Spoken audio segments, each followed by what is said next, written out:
Mas você vai olhar pra cá, pra aquele. Desse jeito, você acredita? Que Não é história nem um bonita. A paradinha do oi, se inscreve, não, ou a gente deixa como esse Pior vídeo? ainda. Poxa, faz. Ai, Deus. Hora do seu show.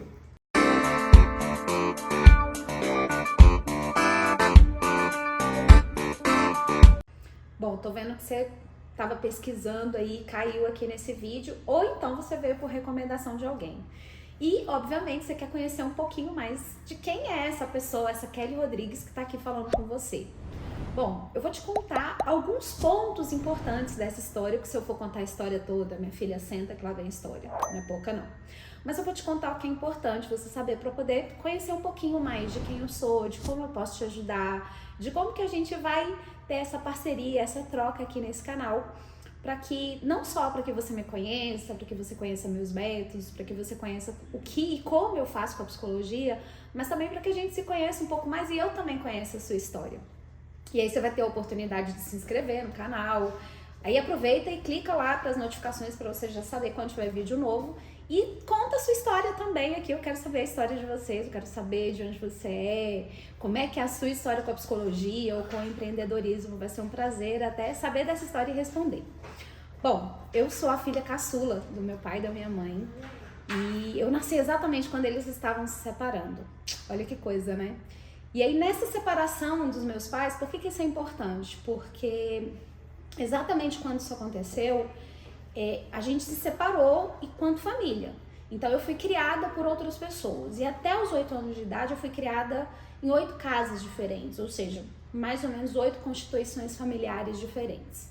Por que isso é importante na minha história? Porque a chance disso dar certo era muito pouca. E não é que deu certo?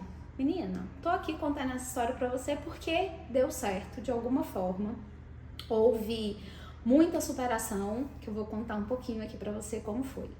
Então, eu já lá com 6 anos de idade, eu já tava morando, né, nessa terceira constituição familiar.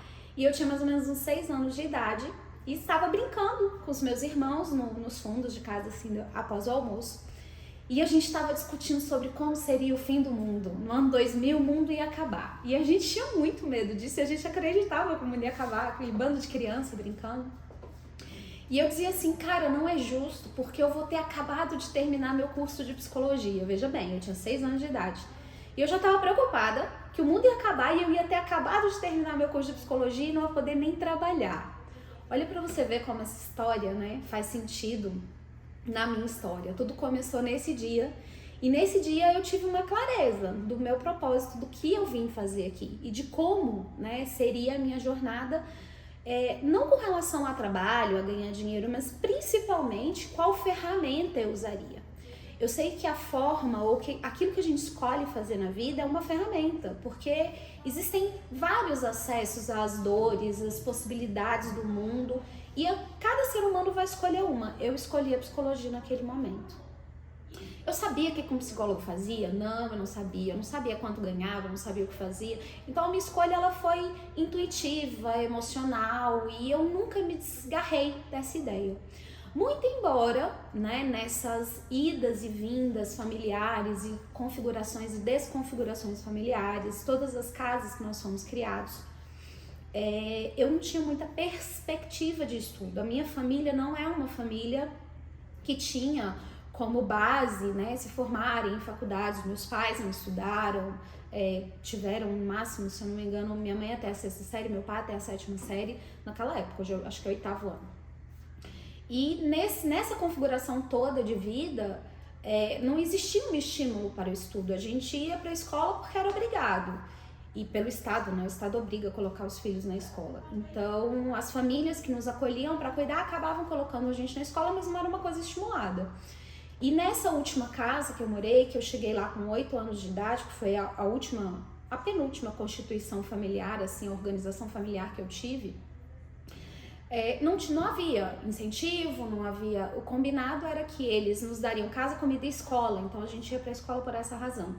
Então não era uma coisa fomentada e difundida na minha família para dizer assim, eu vou seguir os passos do meu pai é advogado, minha mãe é, sei lá, enfim, estudada e tal, e a gente queria ser igual, não era assim.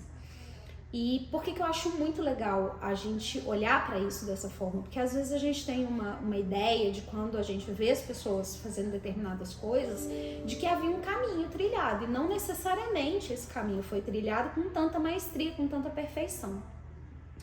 E eu sempre gostei muito de estudar. Eu gostava, eu ia pra escola porque eu gostava. Eu, diferente dos meus irmãos, eu não ia obrigada, eu ia porque eu gostava mesmo.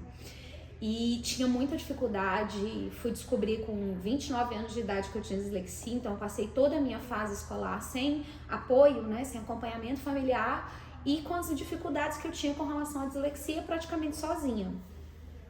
Então, a chance de superar aquilo sozinha, de dar conta, de chegar à universidade, ela era muito mínima, para dizer o mínimo, né? E com todo esse movimento que tinha com relação a essa criação desses filhos, do meu pai e da minha mãe, a gente não tinha algo de fora que dizia pra gente o que a gente tinha que fazer, então não tinha quem dissesse. Então, o que era esperado da gente? Que a gente tivesse o mínimo ali de educação, tivesse um trabalho que desse pra sustentar, casasse e tivesse uma família, tivesse um marido pra sustentar. Essa era a expectativa que tinham sobre mim, que eu conseguisse um marido. E quando eu me deparei com isso, eu disse, não, eu não quero marido. E saí dessa cidadezinha do interior, que foi essa penúltima casa que eu morei, e vim para Brasília para morar de novo com meu pai e com a minha madrasta e com os meus irmãos. E quando eu cheguei em Brasília, eu tinha uma coisa muito certa, assim, para mim, que eu queria fazer faculdade. Eu vim para Brasília para fazer faculdade, porque eu sabia que aqui eu podia fazer. Lá na cidadezinha do interior não tinha nem faculdade, era uma cidade de 5 mil habitantes.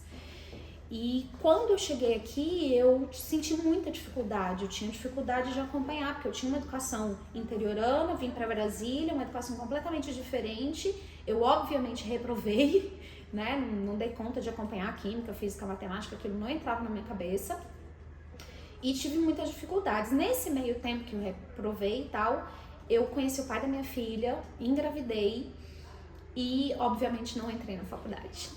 A vida, ela não segue uma linhazinha assim tão perfeita, tão certinha.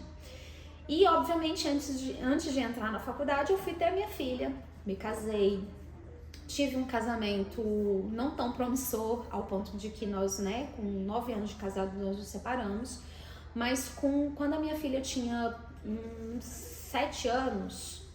6 anos, eu decidi que eu ia voltar a trabalhar, ou que eu ia voltar a estudar. Eu já trabalhava, já ajudava em casa, né, com a grana que eu podia. E eu decidi, meu marido na época já estava ganhando um pouquinho mais, eu podia investir o dinheiro que eu ganhava para pagar uma faculdade para mim. E eu tomei essa decisão de tirar todo aquele dinheiro que eu ajudava em casa para investir no que era o meu sonho de fato. E depois de 7 anos, assim, sonhando, né, com aquilo todos os dias, porque eu vim pra cá pra ir pra faculdade, não consegui, aí eu sempre tentando encontrar formas de fazer aquele sonho acontecer. E aí eu fui pesquisar bolsa, fui ver qual era a faculdade que eu conseguia pagar. Então, e na família tinha um tabu assim, mas você vai fazer psicologia? Mas você vai fazer esse curso que não dá dinheiro? Porque eu tenho certeza absoluta que você também já ouviu isso. E se você é estudante de psicologia, ou se você já é profissional da área, se você formou há muito pouco tempo, provavelmente não, mas se você, como eu, já é formado há mais de 10 anos, provavelmente você ouviu esse tipo de coisa da sua família, que não ia dar certo, que não ia ganhar dinheiro, que era gente doida ou que ia cuidar de doido. Isso é o clássico da gente ouvir quando diz que vai fazer uma faculdade de psicologia.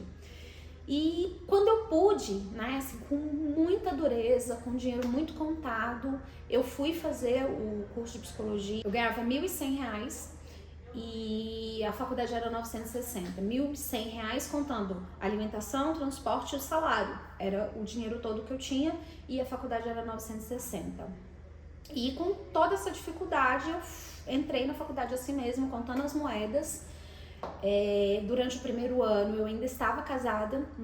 Logo após o primeiro ano de faculdade, eu me separei. E aí, de fato, as coisas ficaram muito difíceis, porque por mais que o meu relacionamento com o pai da minha filha não fosse bom, ele ainda me ajudava de alguma forma. E aí, eu não tinha mais apoio, eu não tinha mais ajuda. Precisei abrir mão de muitas coisas importantes. Minha casa, minha filha foi morar com ele e eu fui morar de novo na casa do meu pai. Nessa época, assim, o dinheiro era exatamente para pagar a faculdade. E tinha muitas vezes na vida que eu tinha que escolher. Ou eu lembro que nessa época eu trabalhava no ministério, um cargo comissionado, e aí a gente tinha uma lanchonete lá em cima e o pão com ovo custava R$1,50. A passagem de ônibus para ir para a faculdade custava R$1,20. Eu só tinha R$1,50, eu tinha que escolher, ou eu comia ou eu pagava a passagem. E obviamente eu escolhia pagar a passagem porque eu não ia permitir que R$1,50 me impedisse de ir para a faculdade. E na volta, obviamente, você tá aí se perguntando, tá, mas você tinha o dinheiro de ir, como é que você voltava? Eu também me pergunto isso até hoje, porque eu acho que é a multiplicação dos reais, porque até hoje eu não sei como que eu terminei de pagar essa faculdade e fazer tudo isso da forma como eu fiz. E aí eu chegava na faculdade, eu sabia que eu não tinha dinheiro para voltar para casa, e aí eu chegava pra galera e falava assim, fulano, me empresta R$1. Aí eu brinco, tinha um colega que eu gostava muito dele, o Cleider, e eu falava assim, Cleider, me empresta R$1. Aliás, me empresta não, me dá, porque eu não vou ter dinheiro pra te devolver. E ele super bonzinho, ia lá, me dava R$1, eu pedia 15 centavos de um, 5 do outro. Naquela época, gente, R$1,20 era muito dinheiro, tá? Pra mim era muito dinheiro.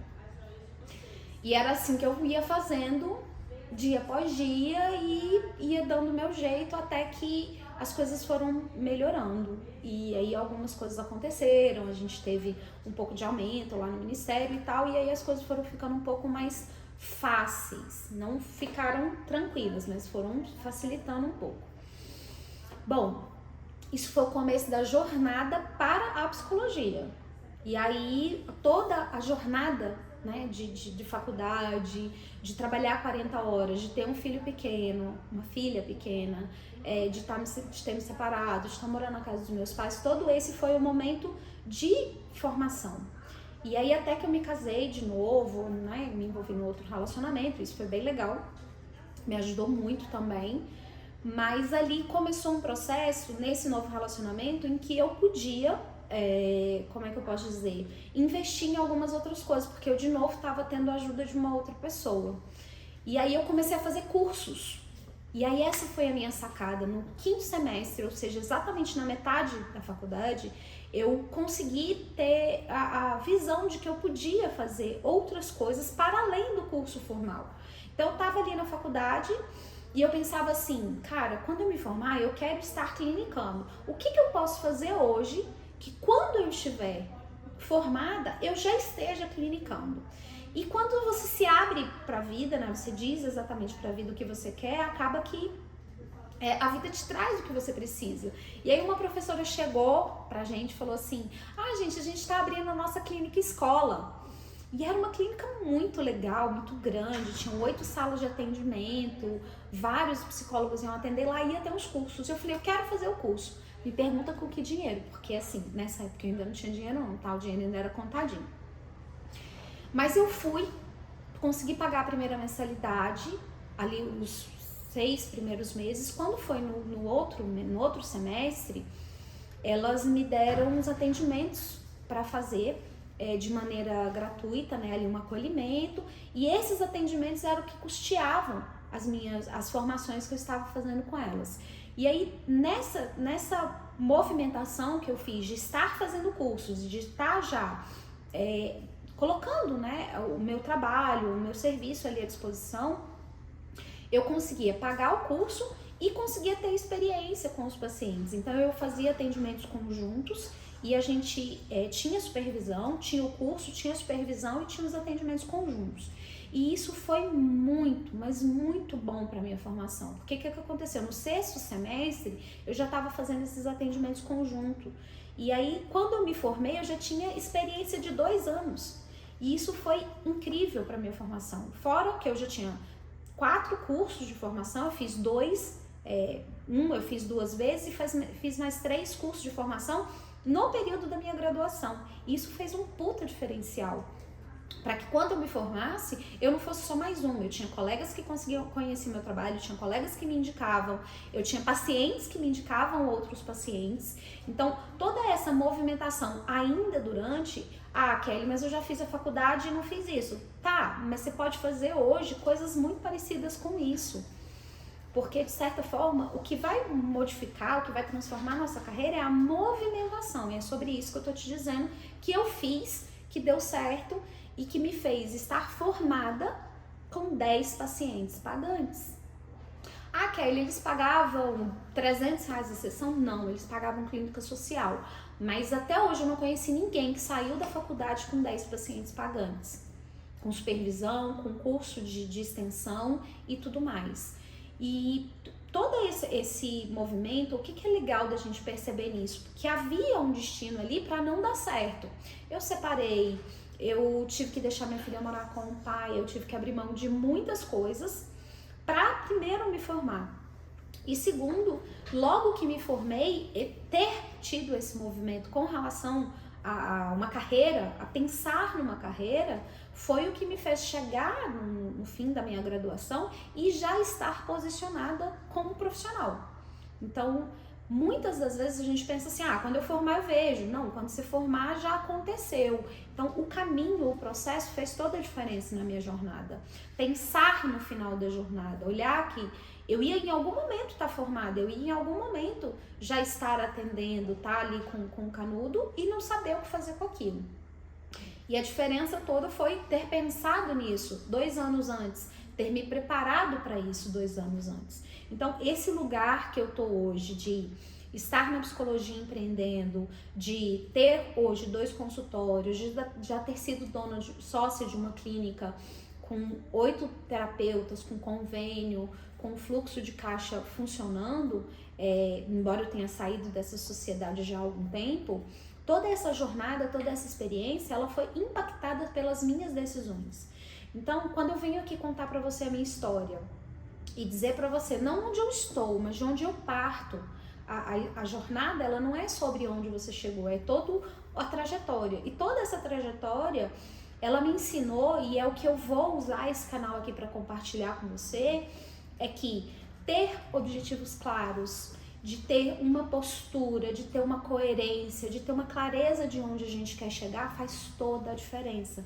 E é sobre isso que a gente vai sempre estar tratando nesse canal, sobre onde nós podemos chegar juntos, como que eu, com a minha história, com a minha expertise, com tudo que eu leio, com tudo que eu estudo, posso te ajudar efetivamente a trilhar uma carreira com a psicologia, porque a gente tem um péssimo hábito de entender a psicologia como um ofício, como um hobby, como uma segunda possibilidade, como algo que a gente faz só por amor, e não é um negócio, é uma carreira, é um empreendimento que se serve para ajudar outras pessoas, mas que nós, enquanto profissionais, podemos, devemos e merecemos ser bem remunerados.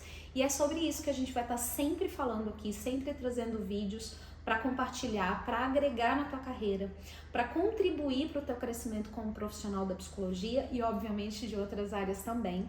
Então, o desejo do meu coração com esse vídeo, com esse canal, é contribuir genuinamente para que você não esteja sozinho, não se sinta perdido. Entenda que vai ter dificuldades nesse caminho e eu sei muito bem disso, mas que a gente vai estar junto e que eu vou sim colocar todos os meus esforços, toda a minha experiência a teu serviço para te apoiar, para te ajudar a não ficar perdido aí nesse mar de informações, porque eu sei que lá na faculdade eles não ensinavam pra gente a empreender, não ensinavam a conquistar clientes, não ensinavam a gerenciar o nosso negócio, a ter um negócio, a abrir um CNPJ, nada disso a gente aprendeu na universidade. E quando a gente se forma, a gente fica um pouco aqui perdido. E às vezes eu vejo muitos colegas até hoje perdidos, com 10 anos de formado ainda muito perdidos com relação a toda essa gestão do negócio na psicologia.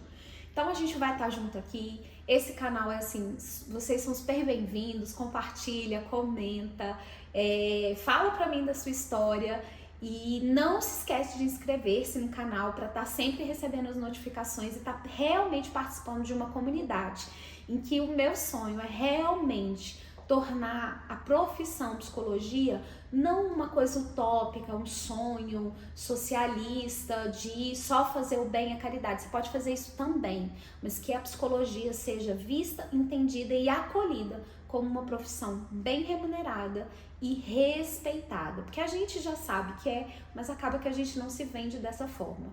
E aí a gente vai sempre estar aqui trazendo não só o preço, né, que você cobra nas suas consultas, mas te ajudando e te ensinando a gerar e a entender e vender e mostrar para as pessoas o seu valor.